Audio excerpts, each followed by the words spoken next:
Hey, so this is part 2 of Please Watch What I Do to Save Animals. So this is part 2 of also what I'm doing to try and make my own shelter. I live in an apartment, I'm getting a bunch of kennels, I'm raising money, I'm building it on my own. I usually find animals on the street. I can care for them. I have 2 cats of my own. I used to have dogs. I used to have birds. I have fish. I had hamsters. You know, I can handle almost any animal. Besides, like, if you give me the chance to prove to you that I can do this, then, you know, let me. I am doing this because I love animals. I've always loved animals. Animals have been my thing ever since I was little, and you know what, animals are my life. Nothing can change that. I keep changing the type of animal I want, and so far I have 2 cats and 2 fish, but the fish are is a beta and a plecostomus.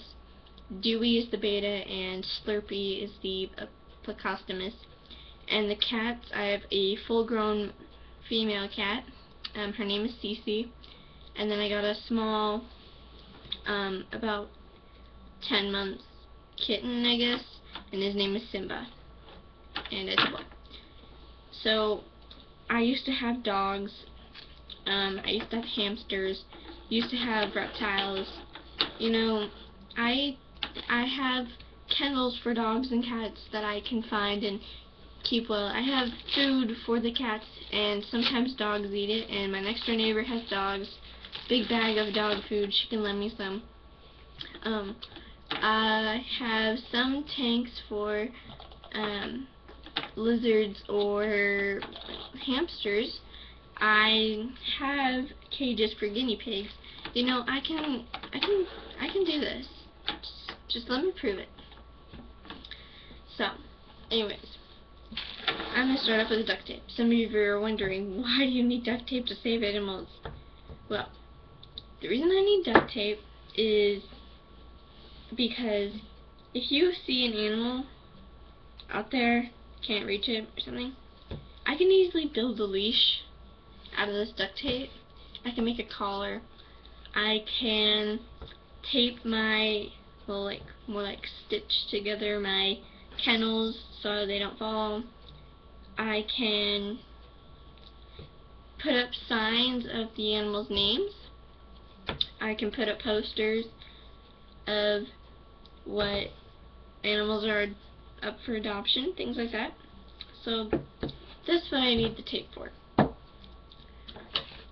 What I need the scissors for. I'm not a professional cutter, but I do very good. I have a aunt who is a dog groomer and a uncle who is a other animals groomer, and my aunt taught me how to use scissors, normal scissors, to give a matted pet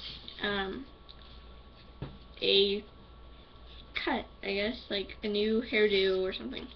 New furdo. A new furdo. That way they don't have to feel the heat, because I live in Arizona and matted fur is kind of a problem around here. So, that's what I can use the scissors for. The food. Everyone knows what the food's for. To feed the helpless animals, to help get them to come closer to me so I can take them home and care for them. You know. Combs, toys, and everything else, you know. Collars, leashes. You know. Care. That's what you need them for. Care. My wallet and my money. I don't have very much money at all. I spent it all on things for my pets. Oops.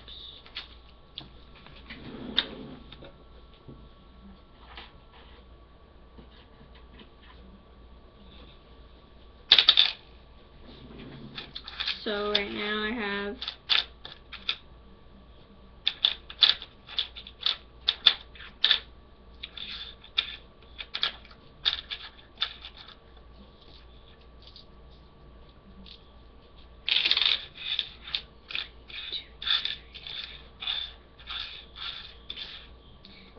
$2.28.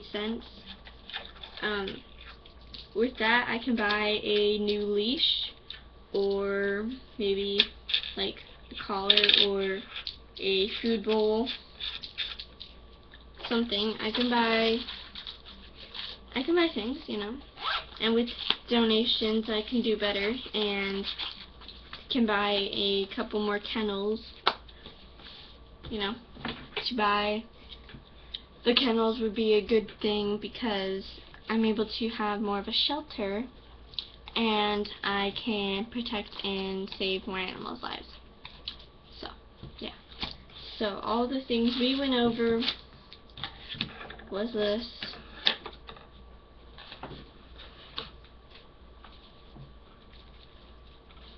So, yeah. So, right now, I'm going to put everything back in my backpack.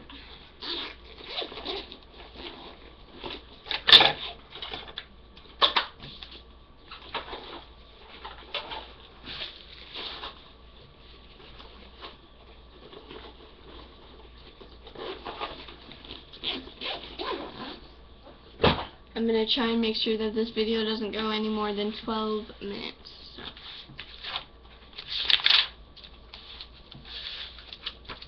So I'm basically going to draw what my plan is for my shelter.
So this is what I got so far.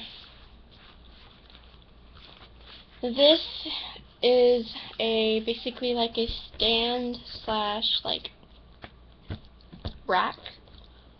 So what I'm technically building here, well, what I want to build if I ever have like enough, this is wood. So I'll write this down.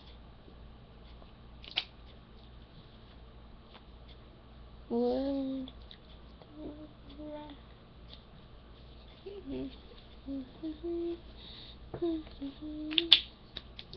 So, anyways, I'm gonna put you guys on. Hold on, I got this. I got this. I need to find something.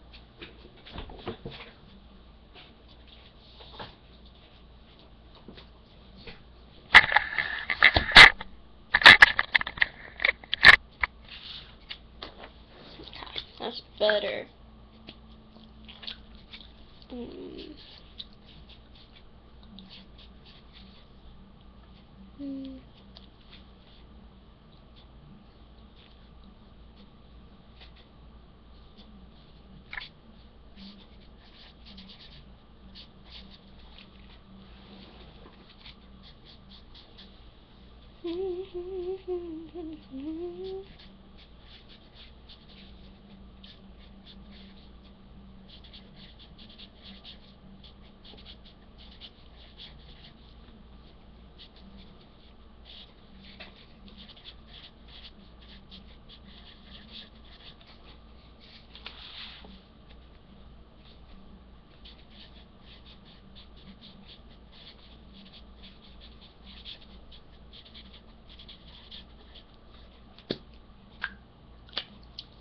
So, there's example number 1 of things I would want to build.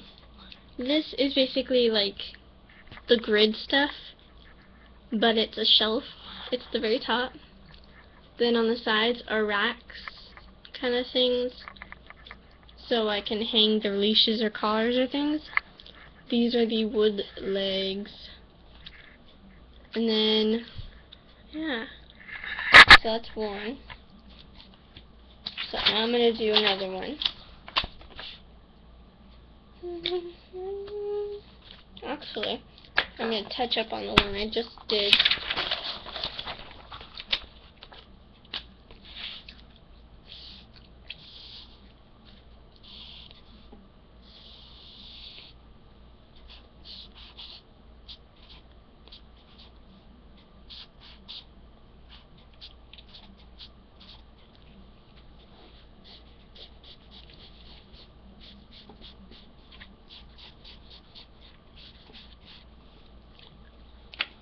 So, it looks really bad.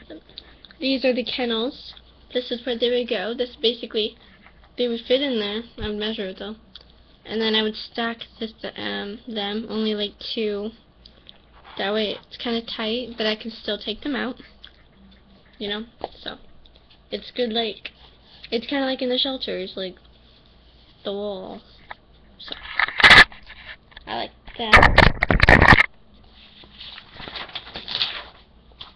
Now I'm going to do this one.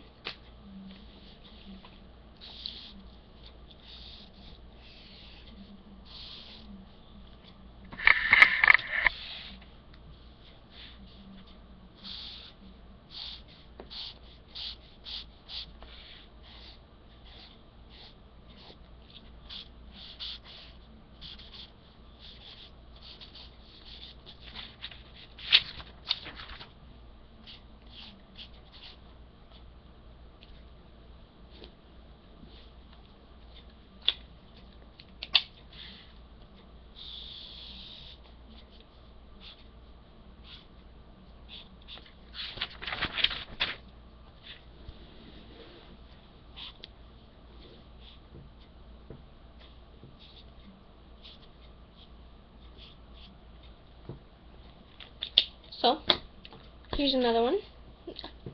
And since this video is a little bit over what I thought I would get. So, it's basically, the kennel would go on top, and it's basically like a wooden stand. And it would support the weight of the dog, the kennel, or the cat in the kennel. That way it's easily able to move around my room. But also, and another thing I could do is in the back, I can have a thick, sturdy piece of wood and another piece of wood across the top that has ends like that, and I can use it for 2 ways. I can either add another kennel, or I can add little ring things and have like my leashes hang from there, or my collars, whatever, and put like a wood piece, a flat wood piece, and have little clamps on it to clamp to the cage so it doesn't fall off, and hook the leash on there and hook it to the dog's collar, and it'll be my grooming stand. So I can take the dog out of its kennel, put it up here, hook the leash on, you know? So, I like this one. I like them both, but I think I like this one better. And I'm able to move it too. So I can do like this, add it as my hook rack thing for this dog, or have my grooming station for this dog or other dogs, or add another thing. And the reason those are there, the little notches, is that way this kennel doesn't like move and slip. It'll just stay in place. It'll fit there, and I'll probably be able to fit 1 finger in. So, yeah. That's my ideas. So, yeah, if you want to know more or about my shelter, let me know.